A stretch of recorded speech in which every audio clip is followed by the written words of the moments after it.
Hello folk, how you doing? Scotty. So recently I've had an argument and it was more to do with the trickle-down theory of economics, this myth, and it's all to do with the tax cuts and all the rest of this nonsense. And then you've got the energy crisis, and then they talk about greed, and then they go on about the cost of living, they talk about that to do with inflation. Somebody tried to argue with me and they says, oh well, socialism can work, just look at the likes of Bolivia, etc. They don't understand that they're heavily dependent upon their natural resources, and it's just like how they try to use all the excuses with this Venezuela, as I've pointed out. And the reason why Venezuela had plunged into the crisis that it did is simply because of the fact that they heavily nationalised, and you've only got two places you can turn to for money, which is the private sector taxpayer or the printing press. And of course you're inevitably going to be faced with this inflationary crisis. A friend had shared me a particular video that I'm left flabbergasted. I don't even know what to say about these type of people, and they don't even understand a single thing at all to do with what inflation is. They seem to think that,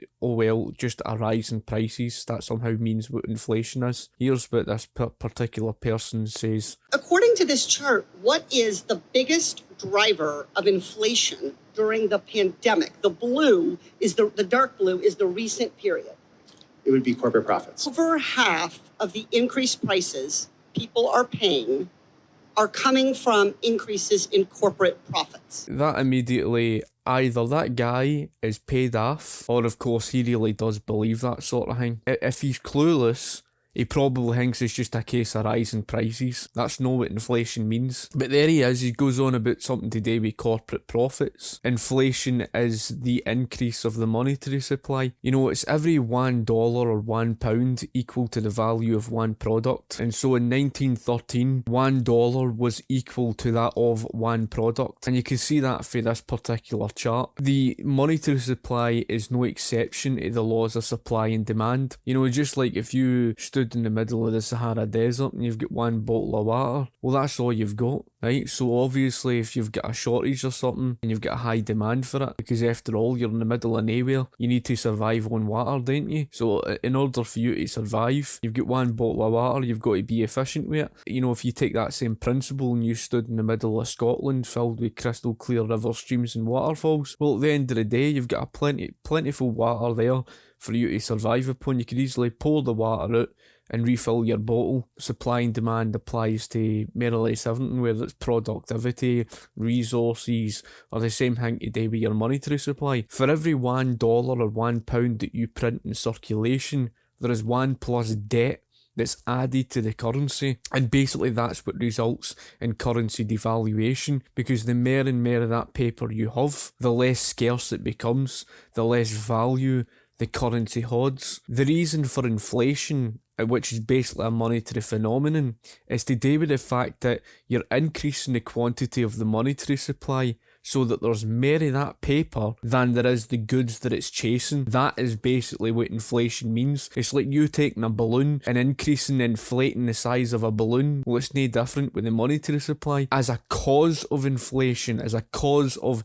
the devaluation of the currency, as a cause of the increase of the quantity of the monetary supply, that's what results in prices driving up. But that isn't the only influence behind prices rising. And this is where people get confused. They seem to think that, a supply shortage came about, so therefore that must mean inflation. You take, for example, the European Union that became more of a consumer of energy rather than a producer. Well, there was consequences for that, especially when you face this recent crisis. A supply shortage is an entirely different thing. So inflation is not the rise in prices, and this was part of the consequence of a paper currency. This is the difference between the stable gold and silver standard. Gold and silver wasn't something you could just freely print at free will. It was harder to obtain, and therefore it maintained its value. And therefore during that period you could look at, for example, the evidence in the United States of America, where they were going through deflation, and deflation is the opposite meaning of inflation. You're not contracting the monetary supply, but you're having a higher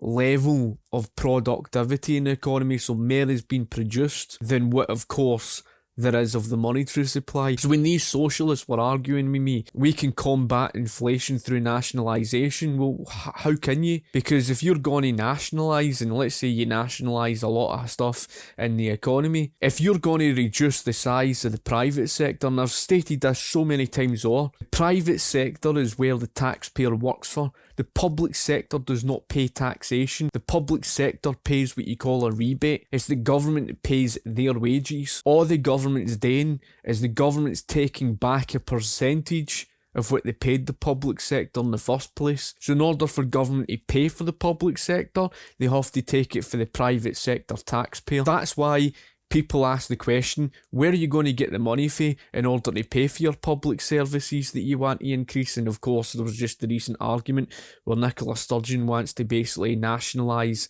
I think it's social care or what have you. You have to ask the question, you've got an energy crisis, you've got an inflationary crisis, where are you going to get the money to pay for it all? Of course, they don't really seem to understand the consequences, because if you're reducing the size of the private sector where the taxpayer works for, which of course is the only rational way you can pay for the economy, your only other option is through the printing press. And as I says, for every $1 or £1 that you print, there's 1 plus debt added to the currency. The more and more that you print, the more the currency devalues in purchasing power. And you can see that for this particular graph that you see for 1913 all the way down to, after the 2008 financial crisis, where the dollar just looks as if it's about to collapse. Your welfare state, your social security, you could never afford that for day one. You were basically paying for it through borrowing of what didn't exist. So they've been creating it out of thin air, whether digitally or of course running the printing press, and of course it's exacerbated what the inflation is. Your free market money, as I've explained before, because of course the gold standard and the partial gold standard was even removed in 1971, and you can see for this particular graph where inflation skyrocketed. You notice how, after 1971 that inflation just took over, it just went way out of control. Of course, that this evidence is just so stark, it's unreal. In 1971, that was the year that President Nixon had removed the partial gold standard, and as you know, gold is not something you can just print at free will. Gold is something that is scarce, that is harder to obtain, that's something that has to be, physically dug out the ground. It is important to note, and I've touched upon this before, is that the dollar eventually get backed by petrol, which is why they called it the petrol dollar. Petrol is something of a volatile resource, is what I'm saying. So it's not exactly stable. And essentially, what is the driving catalyst of inflation during the pandemic? Corporate profits. Meaning, while the world is suffering, major corporations continue to gouge what they can in order to meet the bonus quota. Now, what that shows to you is that neither of them have got a clue about economics. Earning profits has got absolutely nothing at all to do with the price of anything. You know what profits are? Profits is just simply a price information signal. Consumers' needs and wants. It's what consumers are spending most on. That's essentially what profits are. There you have somebody that goes on and mentions about profits, corporate profits. I mean, what's that got to do with the price of cheese? Simply earning profits doesn't mean anything. That's not going to determine what your prices are. What determines the price, in fact, the company's making profits or a corporation's making profits, but what determines the price is what consumers are willing to pay for something. It's a bit like, I seen a recent thing, and I'm a big fan of the Assassin's Creed series, as you know, and I've been seeing these models that have been created, the Assassin's Creed models by Pure Arts or whoever it is that makes these. This Pure Arts does these amazing models of the Assassin's Creed, and some of their work is just unbelievable, and they're charging or $800 odd for their artwork, which is fair enough. I'm not going to sit here and complain about it. If they're making sales, that'll be down to the fact that they've got consumers there that are willing to pay for that at that price. But if they haven't got willing consumers to pay at that price, then they're forced to reduce their prices. When 2020 came about and your economy faced lockdown, and so many of these private companies, after all, who's the taxpayer working for? They're working for the private sector. So if your private sector's locked down for about a year and there's nobody in the private sector really working, then who's going to furlough, and where's the money going to come from to furlough those temporarily out of work private businesses, etc.? Where's the money going to come for to pay for it? Well, you've only got one other place to turn to if it's not for the private sector taxpayer, and that is through through the printing press. It's no rocket science for why your inflation was driving out of control, because the Federal Reserve was printing a whole new quantity, and I've even showed this graph before, even to show for that, of the new money that was printed in circulation in 2020, and there's more money, more currency printed in that year than there ever was in all of American history, which that's quite frightening to say the least. Because if they go down the road and they don't learn, if they do not learn for this lesson, they're gonna drive the country into hyperinflation, folk. Inflation will soar out of control so much, where the currency will devalue so much that it will no longer become worth anything. And once people drop that currency and there's a large circulation of it in the economy, that's when you face hyperinflation. How often have you seen this in history where socialists lead you down that road? Funny enough, it was just recent with the whole thing today with Liz Truss and that, where she was removed and she was pressured, to be fair. She wanted to cut the taxes, but she was bullied by special interest groups, which shows that we're being run not by a government, we're being run by corporatocracy.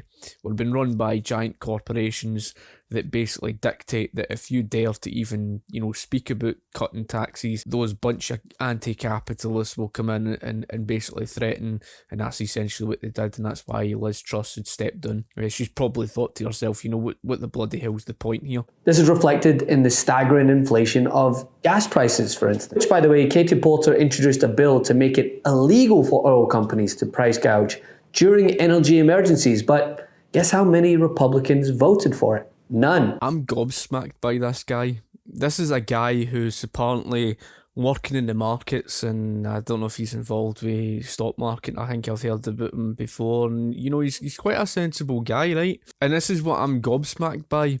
He doesn't even understand what inflation is. I can't fathom that. Inflation's not the rise in prices. Inflation's the increase of the quantity of the monetary supply so that there's more of that paper than there is chasing the goods. That's why if you increase productivity and you stop running a printing press, produce a lot more, and let's say the quantity of your production finally catches up, and then your level of productivity far exceeds that of the quantity of the monetary supply, you go through deflation. Pick this particular book up. All you need to understand is the fact that when you've got a shortage or something, the role that the middleman plays is that they take that resource that is in a shortage and they allocate it to the parts in the market that is most needed. It's not just a case of, people earning to fill their own pockets, right? The higher price is a signal to the market to tell you there's a shortage. And the purpose of that, therefore, is to ration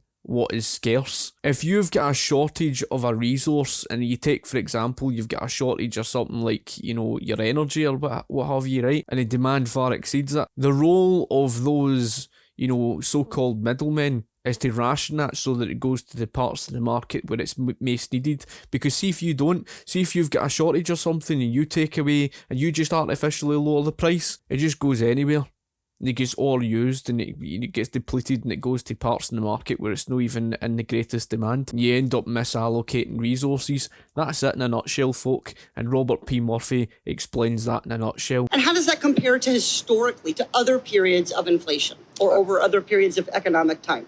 As reflected there and in other analysis, it is significantly higher in this recovery. Now, bearing in mind, folk, you can't just look at that at the official figures of inflation, like I saw a number of people doing. The real rate of inflation was already through the roof, and the reason why the inflation was exacerbated, again, was because the private sector was temporarily locked down. I mean, how many private companies were operating? Which is why this is so important, because Republicans, they want to scream about the buzzwords, but they'll continuously vote against doing anything about it. 11.5%. And what is it today? 53%. So I want to make sure everyone in America understands this chart. What is a unit labor cost? The cost, wages and an associated work cost. So we could just wages. What is a non-labor input cost? A variety of things, including maintenance and investments. Okay, so I have to buy the stuff to make the widget. I have to have a factory. I have to keep the lights on. I have to hire someone to make the widget. That's this stuff. And this is what I add on top. The reason why your wages are becoming rendered practically worthless, it's not just the case that prices are rising. The reason why the prices are rising as a result of inflation is because your currency's purchasing power is driving down. So when your currency's purchasing power drives down, the more and more of it you print, the less the purchasing power of that currency holds, so the less you can buy with it. It's not because of the fact that, well, you know, prices are just going up and that's it. As if to say, oh, well, you know, it's just because businesses are just earning profits and it's all greed. Inflation, again, is to do with the increase of the monetary supply, the devaluation of the currency. Since these people can't even get what inflation is, since they can't even get something so basic as that right, all they're going to do is they're going to continue on down the road of exacerbating the inflation because they're not tackling the root cause of the problem, folk. All they're doing is they're saying, oh well, it's to do with companies earning profits. What's that going to do with it? You need this and you need that and you need this, that and the next thing. Know what she's actually going to go and say here and what she's insinuating here? She's insinuating that you need to spend more. So where are you going to get the money for that? If you're going to strangle the private sector half to death through higher taxes, you've got a lower level of productivity, and if you've got a lower level of productivity, costs drive up. And who does the cost drive up on? The consumer. I'm lost for words. This is why these people don't even understand why no economy can rival a free market. They think it's just a case that you can just continue on running the printing press and you're going to get away with it, and you're not. And as well as Katie Porter, Pete Buttigieg does a fantastic job of pointing out how flawed Republicans' ideas are, as they'll draw focus to the issue without a solution. But these are the kinds of stunts you see from people who don't have a solution.